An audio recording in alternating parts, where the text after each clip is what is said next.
Sanay na ako sa pagharap sa webcam. Pagtagal ng damit, itaas ang kilikili, bukas ng bibig, ipakita ang mga ipin, abs, singit, at kung ano pang nais makita ng mga kilala kong customers online, bago sa ratil. Ako si Mark, 27 years old.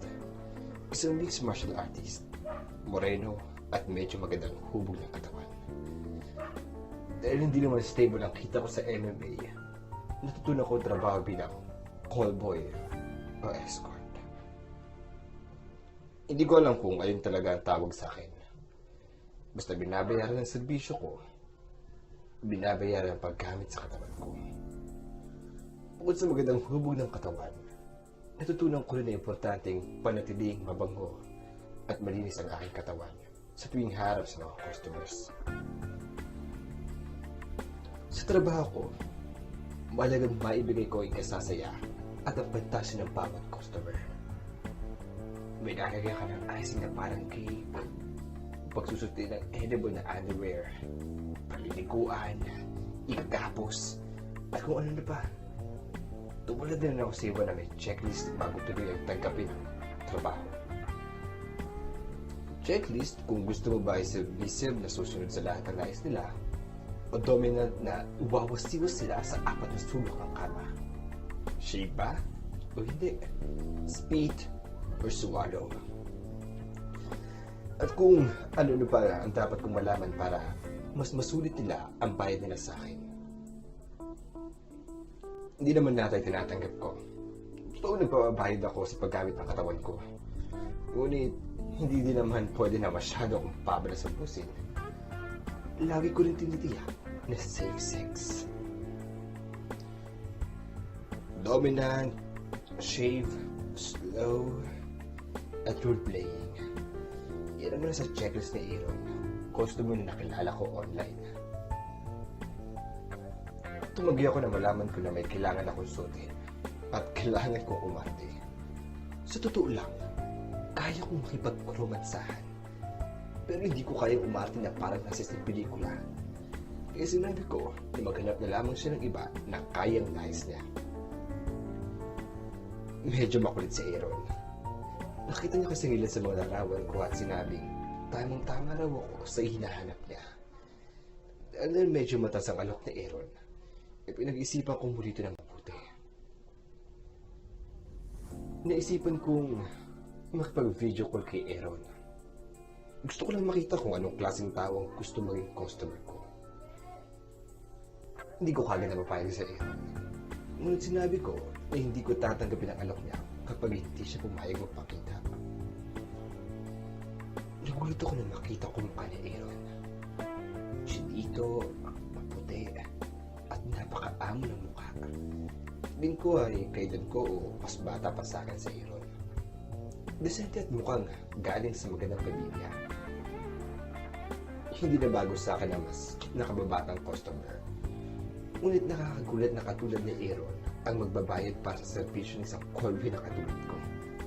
Sa itsura nito, madaming magdinais ng kasama siya na hindi niya na kailangang magbayad. Hindi ko napigil ang sarili at tinanong ko ito kay Aaron.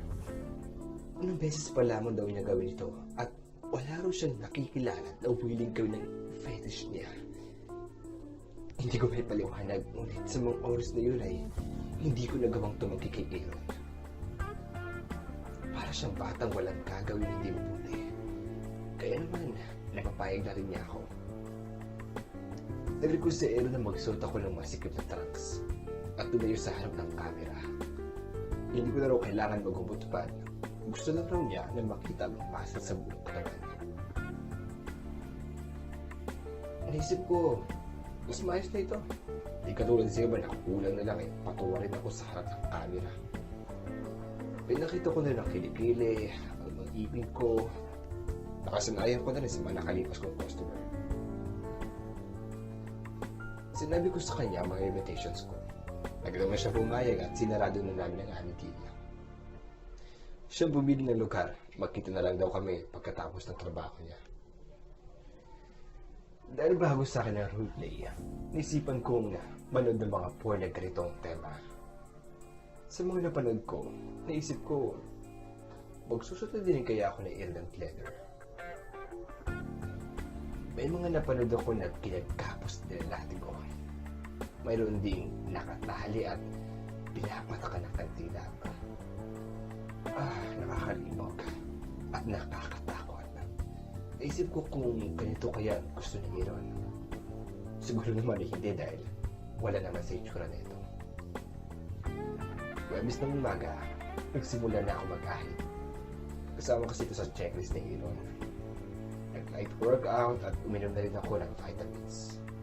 Para siguradong patak at malakas ako habang nagbibigay servisyo kay Aaron. Webis ng hapon, tinag sa akin ni Aaron ang lugar at room number. Agad naman ako nagtungo sa kung saan naroon si Aaron. Tila nagbilin si Aaron sa front desk, kaya agad akong pinakyat pagkabigay ko ng room number. Kahit hindi ito ang unang beses na nakita ko si Aaron, ay nagulat pa rin ako na makita ko ito ng personal nang pagbuksan ako ng pinto.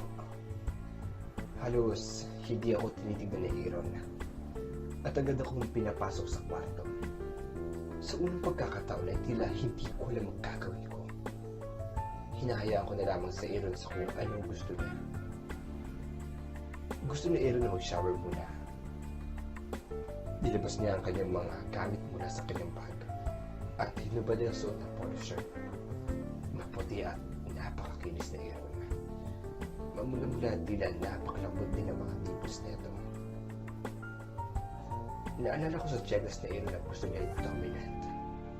Kaya naman naisipan ko bigla siyang lapitan. Mula sa likod at ay hinawakan ko kanyang balikat. Pababa sa kanyang magkabilang braso.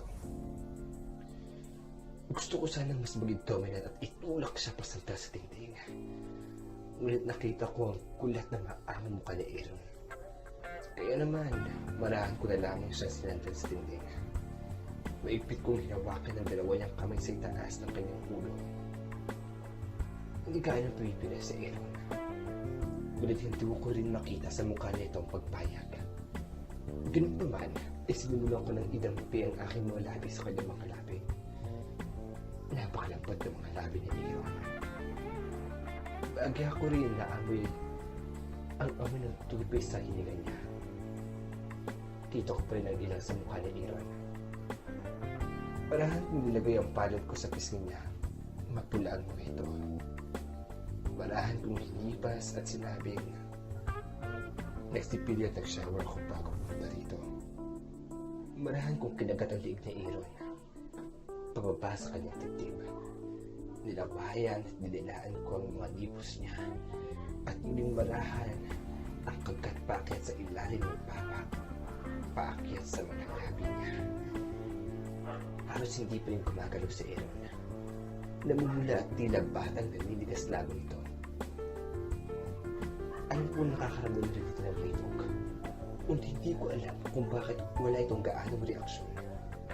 Hindi kaya first time ito na Aaron. Hindi kaya virgin pa ito. Bigla ako napaisip at nag-alala. Bilang isang callboy, importante sa akin na masulit ang customer ang bayad nila sa akin. Gusto kong makitang nasasatisfy ko sila.